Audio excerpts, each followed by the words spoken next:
Hello students, स्वागत है आप सभी का आपके अपने YouTube channel smart study classes पर। तो देखो, आप सभी को पता है कि फिजिक्स पार्ट 1 में हमारा चुंबकत्व एवं द्रव्य वाला चैप्टर चल रहा है। और स्टूडेंट, आप सभी के लिए गुड न्यूज़ है, कल से आपको ऑप्टिक्स भी हम पढ़ाने वाले हैं। तो मॉर्निंग में हमारा पार्ट 1 रहेगा और इवनिंग में आपका पार्ट 2 रहेगा, जिसमें हम ऑप्टिक्स स्टार्ट करेंगे। क्योंकि हमारा ज़्यादा से ज़्यादा टारगेट है स्टूडेंट कि इसी मंथ में आपका ज़्यादातर सिलेबस खत्म हो जाए। थोड़ा सा बस ट्रस्ट रखो, तो कोई ना कोई दिक्कत होती है जिस वजह से हम कभी कभी वीडियो नहीं प्रोवाइड कर पाते हैं। तो टेंशन मत लिया करो यार, आप सभी का भरोसा हम ऐसे ही नहीं तोड़ेंगे, ठीक है। तो देखो, आप सभी को बहुत ज़्यादा कमेंट्स आ रहे थे कि सर जो यूपी बोर्ड के सिलेबस में चीज़ें ना हुआ करें वो हमें बता दिया करें। तो स्टूडेंट देखो, जो चुंबकत्व एवं द्रव्य वाला चैप्टर है, इसमें आपको ये सारी चीज़ें नहीं पढ़नी है। अगर आप यूपी बोर्ड से हो तो अनुचुंबकीय, प्रतिचुंबकीय तथा लोह चुंबकीय पदार्थ उदाहरण सहित ये आपको नहीं पढ़ने है कि प्रतिचुंबकीय पदार्थ किसे कहते हैं, फिर एग्जाम्पल बताओ। उसके साथ साथ विद्युत चुंबक तथा इनकी तीव्रताओं को प्रभावित करने वाले कारक, ये भी स्टूडेंट आपको नहीं पढ़ने हैं। लेकिन आप यूपी बोर्ड के छोड़कर किसी अदर बोर्ड से हो तो स्टूडेंट आपको पढ़ना होगा पूरा सिलेबस। और आपके सिलेबस में, चाहे आप बिहार से हो या एमपी से हो या फिर किसी अदर हिंदी बोर्ड से हो, तो आपके सिलेबस से जो हटाया गया है आप उसे मत पढ़ो। देखो, हम ऑल हिंदी बोर्ड कवर करते हैं, तो ऐसा नहीं हम यूपी बोर्ड को टीच कर रहे हैं तो यूपी बोर्ड का हम हटा के और मतलब हटा के पढ़ाएंगे, नहीं, हम ऑल पढ़ाएंगे। क्योंकि स्टूडेंट देखो, यूपी बोर्ड से कुछ हटाए, एमपी बोर्ड से कुछ हटाए, बिहार बोर्ड से कुछ हटाए, तो हमारा टारगेट है ऑल सब्जेक्ट मतलब ऑल सिलेबस खत्म कराना, ठीक है। तो जो यूपी बोर्ड के बच्चे हैं, इन टॉपिक्स को आप नहीं पढ़ोगे क्योंकि आपके बोर्ड एग्जाम्स में इन टॉपिक से कोई भी क्वेश्चन नहीं पूछा जाएगा, ठीक है। तो देखो, इससे पहले वाली जो वीडियो थी उसमें मैंने आपको बताया था कि चुंबकीय व्यवहार के आधार पर जो पदार्थ हैं उनको 3 भागों में बांटा गया है, प्रतिचुंबकीय पदार्थ, अनुचुंबकीय पदार्थ, लोह चुंबकीय पदार्थ। तो देखो, कुछ पदार्थ ऐसे होते हैं कि जब हम इन्हें किसी बाह्य चुंबकीय क्षेत्र में रखते हैं तो ये चुंबकीय क्षेत्र के विपरीत दिशा में मामूली सा चुंबकत्व प्राप्त कर लेते हैं। ऐसे पदार्थों को प्रतिचुंबकीय पदार्थ कहते हैं और इनका यह जो गुण है प्रतिचुंबकत्व कहलाता है। और कुछ पदार्थ ऐसे होते हैं कि जब इनको हम किसी बाह्य चुंबकीय क्षेत्र में या फिर किसी शक्तिशाली चुंबक के पास ले जाते हैं तो ये चुंबकीय क्षेत्र की ओर मामूली से आकर्षित होते हैं। तो ऐसे पदार्थों को अनुचुंबकीय पदार्थ कहते हैं और पदार्थों का यह गुण अनुचुंबकत्व कहलाता है। लोह चुंबकीय पदार्थों में मैंने आपको बताया था कि कुछ पदार्थ ऐसे होते हैं कि जब इनको किसी बाह्य चुंबकीय क्षेत्र में रखा जाता है या फिर किसी शक्तिशाली चुंबकीय ध्रुव के पास ले जाया जाता है तो ये चुंबकीय क्षेत्र की ही दिशा में तेजी से आकर्षित होते हैं। ऐसे पदार्थों को लोह चुंबकीय पदार्थ कहते हैं और पदार्थों का यह गुण लोह चुंबकत्व कहलाता है। वहाँ पर मैंने सभी के एग्जाम्पल्स पे आपको बता दिए थे। तो आज जो पढ़ाने वाला हूँ वो बहुत ज़्यादा इंपॉर्टेंट है, बोर्ड परीक्षाओं में यहाँ से बहुत ज़्यादा पूछा जाता है, ठीक है। तो मैं इतने को पहले मिटा देता हूँ, स्क्रीनशॉट ले लेना। अब जितने भी चैप्टर्स बचे हुए हैं सभी का मैं पहले जो सिलेबस कट गया यूपी बोर्ड से उसे लिख दिया करूँगा, जिससे आप सभी को परेशानी ना हो, ठीक है। तो सबसे ऊपर आप हेडिंग लगा लो, चुंबकत्व का परमाणुीय मॉडल। अगर आपने ये तैयार कर लिया तो आपको यहाँ से क्वेश्चंस जरूर देखने को मिलेंगे। और ये आपका 2 दिन का लेसन और बचा है, 2 दिन की क्लासेस मैं आपको और प्रोवाइड करूँगा, उसके साथ ही हमारे चैप्टर भी हो जाएगा समाप्त, ठीक है। 2 या 3 लेक्चर्स आपको और देखने को मिलेंगे। तो यहाँ डाल लो चुंबकत्व का परमाणुीय मॉडल। परमाणुीय मॉडल इंग्लिश में कहते हैं atomic model of magnetism. Atomic model of magnetism, ठीक है। तो स्टूडेंट देखो, इसमें आपको लिखना क्या है। आप सभी को पता है कि जितने भी पदार्थ होते हैं सभी परमाणु से मिलकर बने होते हैं और जो परमाणु का केंद्र होता है उसमें आप सभी को पता है प्रोटॉन और न्यूट्रॉन पाए जाते हैं और इलेक्ट्रॉन नाभिक के चारों ओर चक्कर लगाते हैं। और इलेक्ट्रॉन जो चक्कर लगा रहे हैं नाभिक के चारों, वो 2 प्रकार से गति करते हैं, 2 प्रकार से उनकी गतियाँ होती हैं। तो सारी चीज़ मैं आपको लिखने वाला हूँ। तो यहाँ पर आप लिखोगे क्या, तो यहाँ लिखोगे आप पदार्थ परमाणुओं से मिलकर बने होते हैं। परमाणुओं से मिलकर बने होते हैं।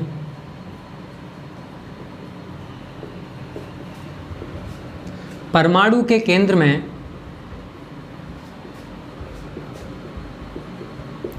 नाभिक, या फिर हम इसको क्या कहते हैं, न्यूक्लियस। क्या कहते हैं इसको, न्यूक्लियस या नाभिक। परमाणु के केंद्र में नाभिक होता है जिसमें प्रोटॉन व न्यूट्रॉन स्थित होते हैं। जिसमें प्रोटॉन व न्यूट्रॉन स्थित होते हैं तथा इलेक्ट्रॉन नाभिक के चारों ओर, नाभिक के चारों ओर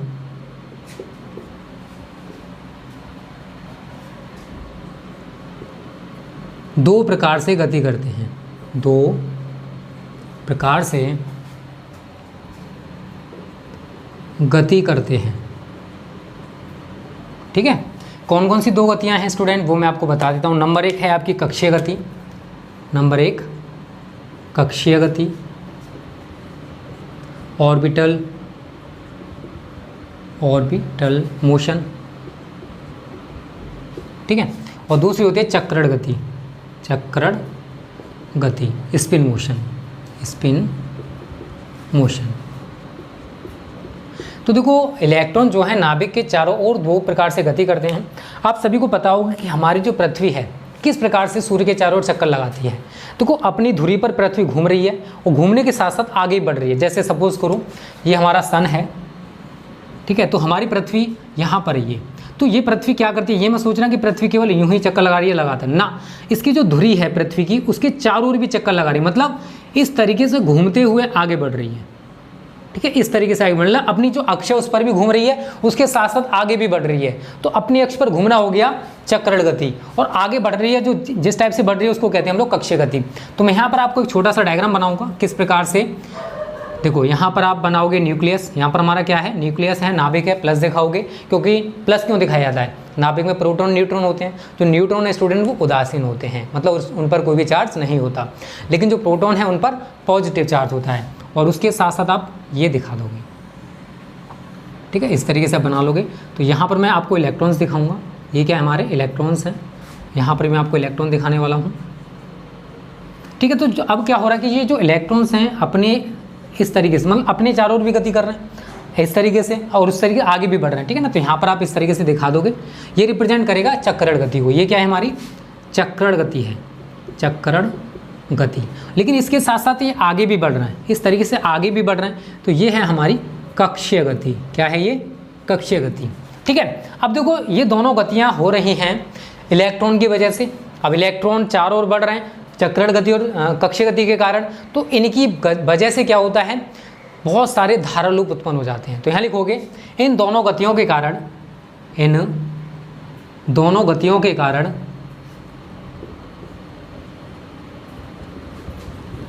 पदार्थ में बहुत से धारा लूप बन जाते हैं, बहुत से धारा लूप बन जाते हैं, जिनकी वजह से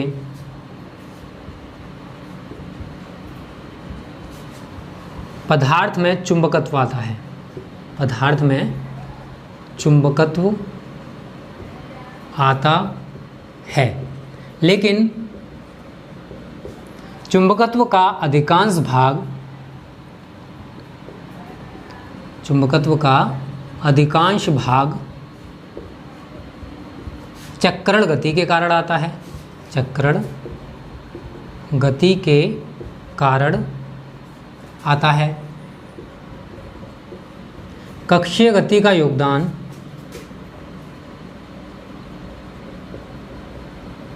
कक्षीय गति का योगदान थोड़ा सा कम होता है, थोड़ा सा कम होता है। क्लियर है।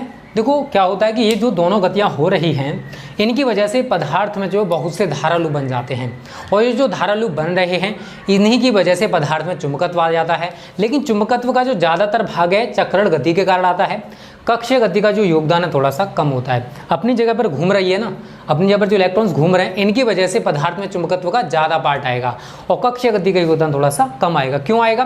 क्योंकि अपनी जगह पर जब ज़्यादा रोटेट होगी तो वहाँ पर उसको ज़्यादा चक्कर लगाने पड़ेंगे, ज़्यादा चक्कर लगाएंगे तो ज़्यादा से धारा लूप बनेंगे, जिसकी वजह से पदार्थ में चुंबकत्व आ जाएगा। तो स्टूडेंट ये है हमारा चुंबकत्व का परमाणु मॉडल। बहुत ज़्यादा इंपॉर्टेंट है कि जो पदार्थ होते हैं वो परमाणुओं से मिलकर बने होते हैं। परमाणु का जो केंद्र है उसमें नाभिक होता है, ये हमारा क्या है, न्यूक्लियस है, नाभिक है। परमाणु के केंद्र में नाभिक होता है और इस नाभिक में क्या है, प्रोटॉन और न्यूट्रॉन है। इलेक्ट्रॉन नाभिक के चारों ओर दो प्रकार से गति करते हैं, पहली होती है आपकी चक्रण गति और दूसरी होती है कक्षीय गति। इन दोनों गतियों के कारण पदार्थ में बहुत से धारा लूप बन जाते हैं। क्या बन जाते हैं? बहुत से धारा लूप, जिसकी वजह से पदार्थ में चुंबकत्व आ जाता है। और चुंबकत्व का भी जो ज़्यादातर पार्ट है वो चक्रण गति के कारण आता है और कक्षीय गति का योगदान थोड़ा सा कम होता है। ठीक है, तो जल्दी से इसका स्क्रीनशॉट ले लो, बहुत ज़्यादा इंपॉर्टेंट है 2021 के लिए, क्योंकि यहाँ से आपको बहुत सारी चीज़ें देखने को मिलेंगी। ठीक है, तो स्क्रीनशॉट लो इसको जल्दी से, और कोई दिक्कत हो तो आप कमेंट करके मैं बता सकती हो। ठीक है,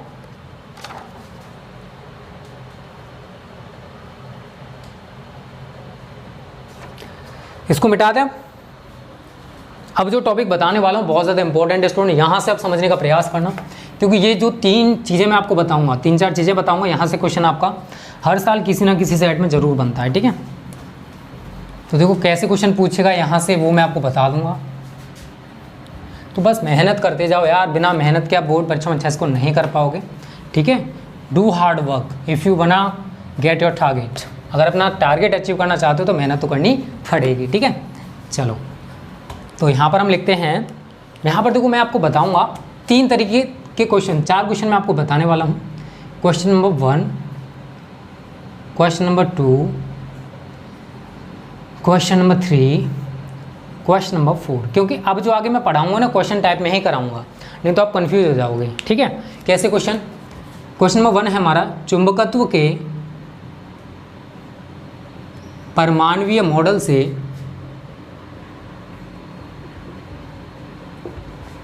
आप क्या समझते हैं? आप क्या समझते हैं? चुंबकत्व के परमाणुीय मॉडल के आधार पर, चुंबकत्व के परमाणुीय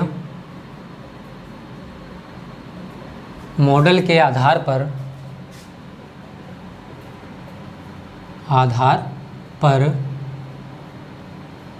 प्रतिचुंबकीय पदार्थ या फिर यहाँ दे सकता हूँ प्रतिचुंबकत्व की व्याख्या कीजिए।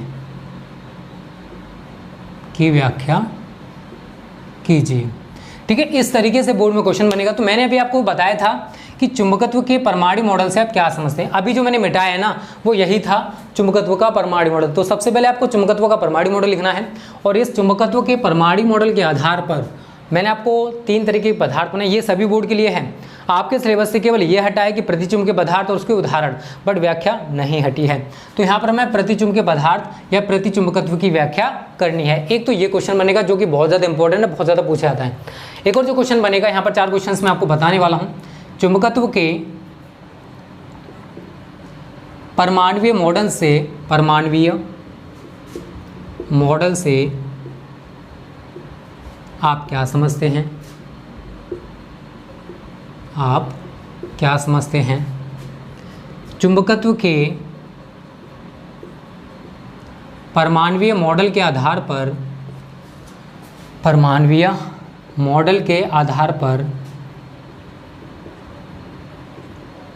अणुचुंबकत्व की व्याख्या कीजिए। किसकी? अणुचुंबकत्व की व्याख्या कीजिए। ठीक है, एक ये क्वेश्चन बनेगा आपका। 2 क्वेश्चन बन गए। यहाँ पर क्या है, प्रतिचुंबकत्व की व्याख्या करनी, और यहाँ पर आपको अणुचुंबकत्व की व्याख्या करनी। ठीक है, जो अगला क्वेश्चन बनेगा उसमें क्या है, चुंबकत्व के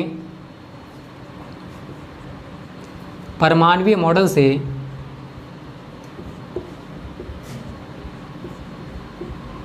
आप क्या समझते हैं?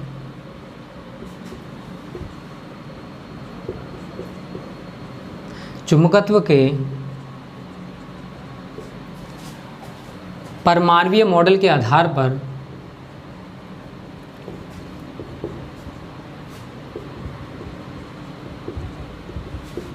लौह चुंबकत्व की व्याख्या कीजिए। लौह चुंबकत्व की व्याख्या कीजिए।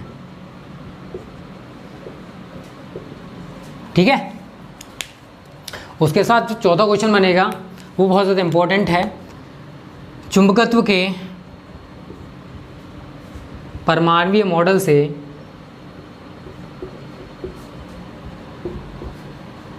आप क्या समझते हैं?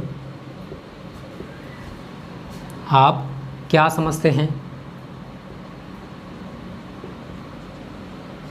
चुंबकत्व के परमाणु मॉडल के आधार पर, चुंबकत्व के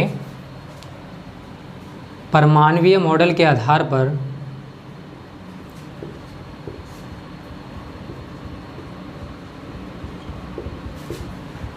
प्रतिचुंबकत्व,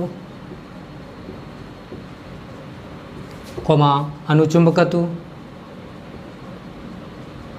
तथा लौह चुंबकत्व में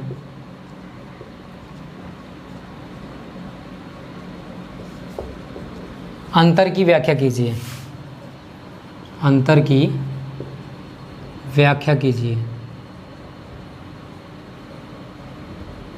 ठीक है, तो ये 4 क्वेश्चंस बनेंगे स्टूडेंट, बहुत ज़्यादा इंपॉर्टेंट हैं और इसी टाइप से मैं आप सभी को कराने वाला हूँ। चुंबकत्व के सबसे पहले मैं आपको आज यही क्वेश्चन कराने वाला हूँ कि चुंबकत्व के परमाणु मॉडल से आप क्या समझते हैं। इतना तो मैं आपको कंप्लीट करा दिया, बट चुंबकत्व के परमाणु मॉडल के आधार पर आपको प्रतिचुंबकीय पदार्थ या प्रतिचुंबकत्व की व्याख्या करनी है।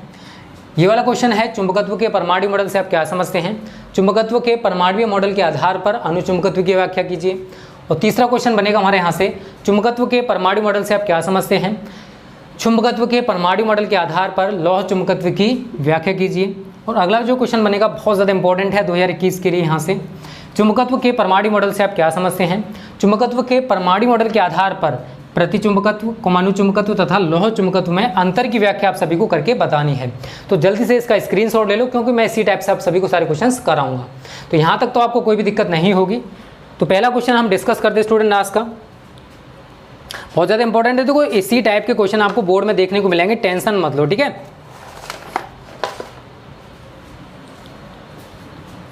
इनको मिटा देते हैं, पहला क्वेश्चन हम डिस्कस करते हैं। अच्छा है, समझने का प्रयास करना, समझ में आ जाएगा। थ्योरेटिकल है और ये सारे क्वेश्चंस आपको थ्योरेटिकल ही देखने को मिलेंगे, ठीक है। इनमें कोई डेरिवेशन नहीं है, आपको थ्योरी के बेसिस पे ही इसको समझना है। समझा मैं दूंगा, टेंशन मत लो बस। देखो आंसर हम लिखते हैं,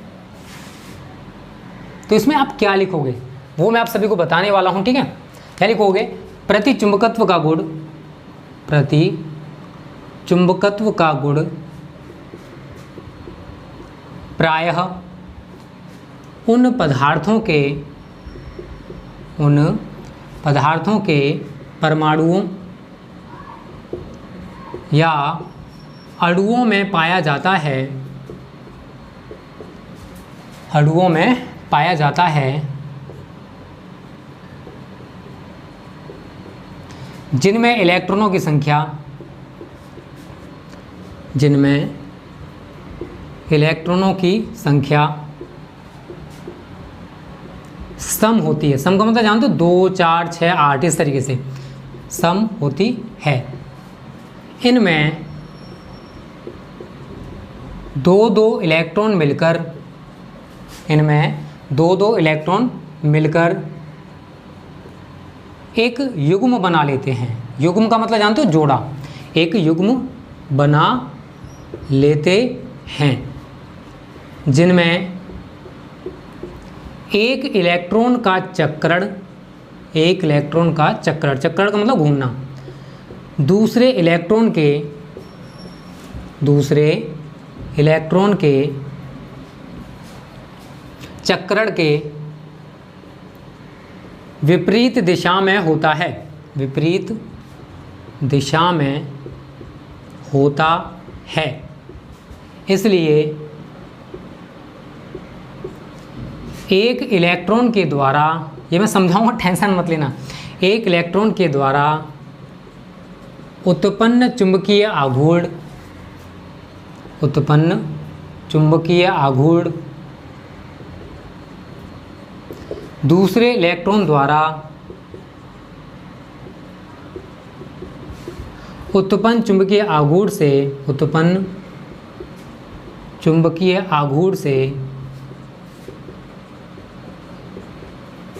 निरस्त हो जाएगा, मतलब खत्म हो जाएगा, निरस्त हो जाएगा। इसलिए ये पदार्थ चुंबकीय क्षेत्र की अनुपस्थिति में, चुंबकीय क्षेत्र की अनुपस्थिति में कोई चुंबकीय गुण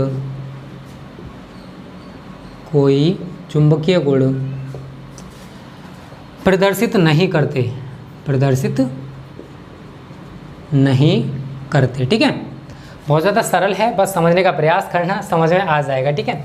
आगे लिखोगे, लेकिन जब इन पदार्थों को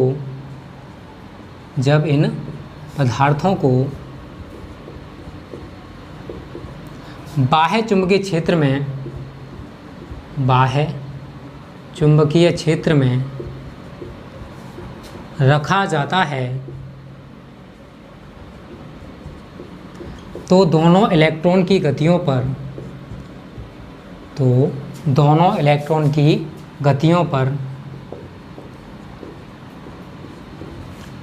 अलग अलग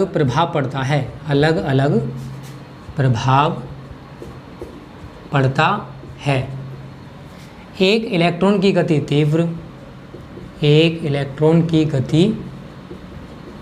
तीव्र तथा दूसरे इलेक्ट्रॉन की गति मंद हो जाती है। तो 2 इलेक्ट्रॉन थे, उसमें एक इलेक्ट्रॉन गति तीव्र होगी तो दूसरे इलेक्ट्रॉन गति कैसी होगी? मंद। ठीक है ना। इसलिए ये पदार्थ चुंबकीय क्षेत्र के विपरीत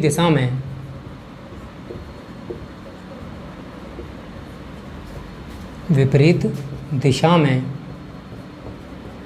मामूली सा चुंबकत्व प्राप्त कर लेते हैं। मामूली सा चुंबकत्व प्राप्त कर लेते हैं। अगर थ्योरी तो यार सही दिखाई दे रही होगी, ठीक है। थोड़ी देखो राइटिंग अगर टेढ़ी मेढ़ी हो तो इसका रीज़न आप सभी जानते हो कि थोड़ा सा फास्ट लिखना पड़ता है। अगर मैं एक ही चीज़ लिखता रहूँगा धीरे धीरे तो यार बहुत टाइम चला जाएगा, इतना टाइम नहीं होता है। ठीक है, तो अब इसको समझने का प्रयास करना। तो देखो प्रतिचुंबकत्व का गुण किन पदार्थों में या किन पदार्थों के परमाणुओं में पाया जाता है? तो प्रतिचुंबकत्व का गुण प्रायः उन पदार्थों के परमाणुओं या अणुओं में पाया जाता है जिनमें इलेक्ट्रॉनों की संख्या कैसी होती है? सम होती है। मतलब इस चीज़ को आप सभी याद रखना। देखो प्रतिचुंबकत्व का गुण उन पदार्थों के परमाणुओं या फिर अणुओं में पाया जाता है जिनमें इलेक्ट्रॉनों की संख्या होती है सम। 2, 4, 6, 8, 10, 12 कितने भी हो सकते हैं, इलेक्ट्रॉन की संख्या सम होती है। ऐसा करने पर क्या होता है? तो इनमें क्या होता है कि इनमें 2-2 इलेक्ट्रॉन मिलकर, अब देखो सम संख्या में है 2 होंगे तो एक एक इलेक्ट्रॉन आपस में मिल जाएंगे। 2 इलेक्ट्रॉन मिलकर क्या है? 2-2 इलेक्ट्रॉन मिलकर, देखो एक इलेक्ट्रॉन हमारा ये रहा और दूसरा इलेक्ट्रॉन हमारा ये रहा। ये दोनों इलेक्ट्रॉन मिले और इन्होंने एक जोड़ा बना लिया, एक युग्म बना लिया। अगर सपोज करो 10 इलेक्ट्रॉन है तो ऐसे 5 युग्म बन जाएंगे। ठीक है, इस तरीके से 5 युग्म दिखा दोगे। ठीक है, 5 युग्म बना सकते हो। अगर ज़्यादा इलेक्ट्रॉन्स होंगे तो उसी हिसाब से युग्म बन जाएंगे। तो इनमें 2-2 इलेक्ट्रॉन मिलकर एक युग्म बना लेते हैं जो आप सभी को दिखाई दे रहा है। और इन युग्म में होता क्या है कि एक इलेक्ट्रॉन का जो चक्रण है, अगर एक इलेक्ट्रॉन कुछ इस प्रकार से गति कर रहा है, एक इलेक्ट्रॉन गति ऐसी है तो दूसरे इलेक्ट्रॉन की गति इसके विपरीत होगी, तो दूसरे इलेक्ट्रॉन इस तरीके से गति करेगा। मतलब दोनों इलेक्ट्रॉन जो युग्म में हैं, इन दोनों इलेक्ट्रॉन की गतियाँ डिफरेंट होती हैं, भिन्न भिन्न होती हैं। एक इलेक्ट्रॉन ऐसे रोटेट होगा तो दूसरा ऐसे रोटेट होगा। ठीक है, सेम सभी में प्रोसेस होने वाला है। सेम यहाँ पर होगा, सेम यहाँ पर होगा। ठीक है, यहाँ तक समझ में आया। एक इलेक्ट्रॉन का चक्रण दूसरे इलेक्ट्रॉन के चक्रण के विपरीत दिशा में होता है। सभी को क्लियर है? इसलिए क्या होता है कि एक इलेक्ट्रॉन के द्वारा जो चुंबकीय आघूर्ण उत्पन्न होगा, अगर इसके द्वारा चुंबकीय आघूर्ण m1 उत्पन्न हो रहा है और इसके द्वारा उत्पन्न हो रहा है m2, दोनों की डायरेक्शन डिफरेंट है, तो एक इलेक्ट्रॉन के द्वारा जो चुंबकीय आघूर्ण उत्पन्न होगा वो दूसरे इलेक्ट्रॉन के द्वारा उत्पन्न चुंबकीय आघूर्ण से कट जाएगा, क्योंकि दोनों इलेक्ट्रॉन समान गतियों से चक्कर लगा रहे हैं तो इनके चुंबकीय आघूर्ण भी एक दूसरे के बराबर होंगे, लेकिन डायरेक्शन दोनों इलेक्ट्रॉनों की डिफरेंट है। इसलिए m1 जो है, m1 का मान m2 से कैंसिल हो जाएगा। ठीक है, तो हम क्या कह सकते हैं कि इनका चुंबकीय आघूर्ण 0 हो गया। कितना हो गया? चुंबकीय आघूर्ण 0 हो गया। तो मैंने यहाँ पर यही लिखा है। इसलिए एक इलेक्ट्रॉन के द्वारा उत्पन्न चुंबकीय आघूर्ण दूसरे इलेक्ट्रॉन द्वारा उत्पन्न चुंबकीय आघूर्ण से निरस्त हो जाएगा या खत्म हो जाएगा। और जब चुंबकीय आघूर्ण है ही नहीं तो ये पदार्थ चुंबकीय क्षेत्र की अनुपस्थिति में कोई चुंबकीय आघूर्ण प्रदर्शित करेंगे? नहीं करेंगे। तो मैंने यही लिखा है। इसलिए ये पदार्थ चुंबकीय क्षेत्र की अनुपस्थिति में कोई चुंबकीय गुण प्रदर्शित नहीं करते। इतना क्लियर है? बहुत सिंपल भाषा में मैंने लिखा है, आसानी से समझ में आ जाएगा। आप डायग्राम बेसिस समझ सकते हो। सबसे पहले आपको क्या समझना है कि प्रतिचुंबकत्व का गुण उन पदार्थों के परमाणुओं या अणुओं में पाया जाता है जिनमें इलेक्ट्रॉनों की संख्या होती है सम। तो ऐसा करने पर क्या होगा कि इनमें 2-2 इलेक्ट्रॉन मिलते हैं और दो इलेक्ट्रॉन मिलकर एक युग्म बना लेते हैं, जिसमें एक इलेक्ट्रॉन का चक्रण दूसरे इलेक्ट्रॉन के चक्रण के विपरीत दिशा में होता है, मतलब दोनों इलेक्ट्रॉन एक दूसरे के विपरीत दिशा में गति करते हैं। तो एक इलेक्ट्रॉन के द्वारा जो चुंबकीय आघूर्ण उत्पन्न होगा वो दूसरे इलेक्ट्रॉन द्वारा उत्पन्न चुंबकीय आघूर्ण से खत्म हो जाएगा, क्योंकि दोनों की डायरेक्शन डिफरेंट है और दोनों का चुंबकीय आघूर्ण एक दूसरे के इक्वल होगा, तो चुंबकीय आघूर्ण हो जाएगा 0। जब कोई चुंबकीय आघूर्ण है ही नहीं तो क्या चुंबकीय गुण प्रदर्शित करेंगे? नहीं करेंगे। तो मैंने यहाँ पर ये लिखा है, इसलिए ये पदार्थ चुंबकीय क्षेत्र की अनुपस्थिति में कोई चुंबकीय गुण प्रदर्शित नहीं करते। यहाँ से आपको समझना है। अब हमने क्या किया कि इन पदार्थों को किसी बाह्य चुंबकीय क्षेत्र में रख दिया। अब बाह्य चुंबकीय क्षेत्र में रखने पर क्या होगा, दोनों इलेक्ट्रॉन की गतियों पर अलग अलग प्रभाव पड़ेगा। एक इलेक्ट्रॉन की गति हो जाएगी धीमी तो दूसरे की हो जाएगी तीव्र, तो एक का चुंबकीय आघूर्ण तो बढ़ जाएगा और दूसरे का चुंबकीय आघूर्ण घट जाएगा, क्योंकि एक इलेक्ट्रॉन जो है वो दूसरे इलेक्ट्रॉन के अपेक्षा तेजी से चक्कर लगा रहा है। तो एक इलेक्ट्रॉन की गति तीव्र हो गई तो दूसरे की मंद हो गई। तो अब हम कह सकते हैं कि दोनों के चुंबकीय आघूर्ण बराबर तो नहीं होंगे, दोनों के डिफरेंट होंगे। इसी वजह से ये पदार्थ क्या करते हैं, चुंबकीय क्षेत्र के विपरीत दिशा में मामूली सा चुंबकत्व प्राप्त कर लेते हैं। अगर जल की बात करें, H2O ले लो, Cu ले लो, Ag ले लो, Au ले लो, अगर इन पदार्थों को किसी बाह्य चुंबकीय क्षेत्र में हम रखते हैं तो ये पदार्थ उस चुंबकीय क्षेत्र से विपरीत दिशा में चुंबकत्व प्राप्त करें, मतलब उससे दूर हटने का प्रयास करते हैं।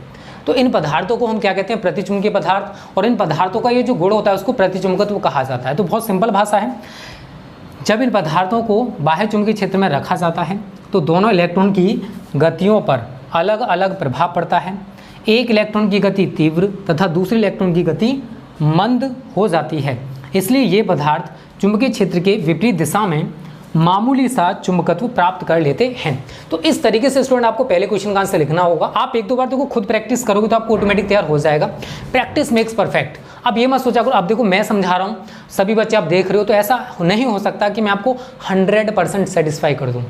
अगर आपको कोई दिक्कत है तो आप 2-4 बार लिखोगे तो आपके समझ में ऑटोमेटिक आ जाएगा कि सर ने आप ऐसे बताया था, सर ने ऐसे किया था, सर ने वैसे किया था, तो कोई दिक्कत नहीं है। अगर देखो सभी बच्चों का जो समझने का तरीका होता है डिफरेंट होता है, हो सकता है किसी बच्चे को 90% समझ में आया हो सकता है किसी को 50% आया हो, किसी को नहीं भी आया हो। Everything is possible, her type का बच्चा होता है, ठीक है। तो इसमें आज की वीडियो को तो यहीं पे हम खत्म करते हैं। बहुत सारे टॉपिक्स हमने डिस्कस किए हैं और बहुत सारी चीज़ें मैंने आपको बताई हैं। आप इसी तरीके से पढ़ाई करते रहो। तो कल आपको स्टूडेंट 2 वीडियोस मिलेंगी, ठीक है। टेंशन मत लो, बस पेशेंस रखो। तो वीडियो पसंद आया करें ना तो लाइक करने में कंजूसी मत किया करो। Okay, thank you. जय हिंद, जय भारत।